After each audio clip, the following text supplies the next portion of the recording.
Yeah.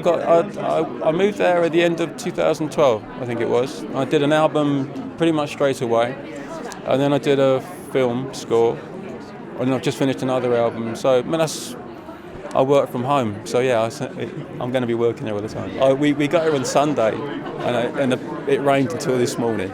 So no, I don't find that very inspiring. I don't find the sun inspiring either, though. You know, it's from in there. It seems good to me. Yeah, there's things that you love and things that you don't. You know, but it's always been that way. Always will be, I guess. I see no drop in standard. I see the same variety that there's always been.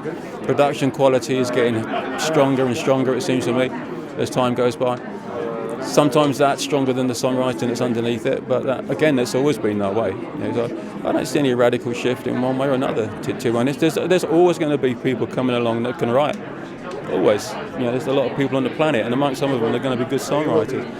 And there's people that know how to exploit that and work it, and people who know how to take advantage of it. And so it's just as much as it's ever been. But I look around and I see great songs and great people performing them. I think electronic music seems to have been absorbed now into pretty much everything. You know, there's not many songs that you're hearing now that doesn't have some kind of keyboard or synth element added to it, or samples in particular. You know, it's become so diverse, in fact, that it's difficult to know where you would actually call it electronic or just call it production techniques in terms of sampling and so on. So it's just very much absorbed into the mainstream now, I think, which is fine.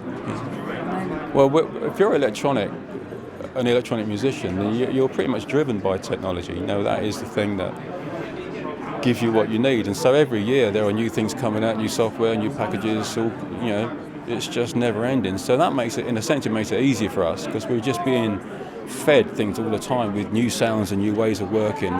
So you almost have to be inventive to keep up with it or to be a part of it. So I think it does make our job easier than it seems, really. No, I'm not interested. I'm not interested in what I did yesterday. You know, let alone 35 years ago. That's all gone, all that stuff. I've got everything now is software, computer-based.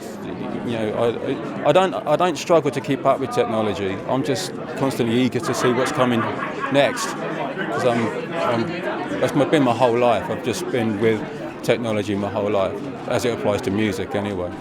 It's always been a very exciting part of it for me. You know, I love learning about new stuff and trying to figure out how it works and how I can use it, but especially what's coming next.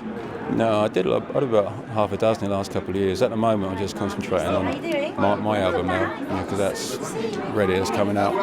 I did something with a Mexican band called Titan a while ago. That was fun. Jean-Michel Jarre did that. Was great fun. A band called Dusky. I don't know if that might have come out by now, I'm not even sure. But I do that sort of thing a lot. But it's I do it too much, I think, actually. But I need to just, what I'm doing now, just not do that and concentrate on my own thing for a bit. It's heavy electronic, industrial, you know, that menacing, kind of miserable stuff. It's lovely. But it's a relief, to be honest. I find it all a little bit nerve-wracking, actually. Yeah, Jarvis is really cool with this. He gets up there and chats away and he's really in his element. I've got Asperger's. I'm vaguely autistic. I can't really do this stuff. I honestly, without wishing to be fakely humble, I think I was just lucky. Honest to God, I was in the right place at the right time. And I come across synthesizers fairly early on and was lucky enough to be the first one to make it. And so you get a lot of credit. Yeah, for being the person that opened the doors to it, but really there was other people doing it before me, better than me. I was just timing. You know, I find it hard to take any credit for all that, really, because you know, people like Ultravox were on their third album, I think, when I made my first one, and it was better than mine, and they didn't make it then, you know, and I did. So I'm just really aware of how good the people were that I was trying to be like, and yet it happened to me. So it's difficult to get too full of yourself when you feel that way, you know. But having said that, you know, life has been what it is, and I am very proud of this, and I'm glad it happened the way it's happened. But I don't really. I mean, you have to, when you play live, you have to do some of that stuff. You remind yourself about it, but not really. I'm not particularly interested in yesterday, let alone 30 years ago. You know, I'm very, very excited about what's coming, always, always, whether that's music or life or, you know, anything really.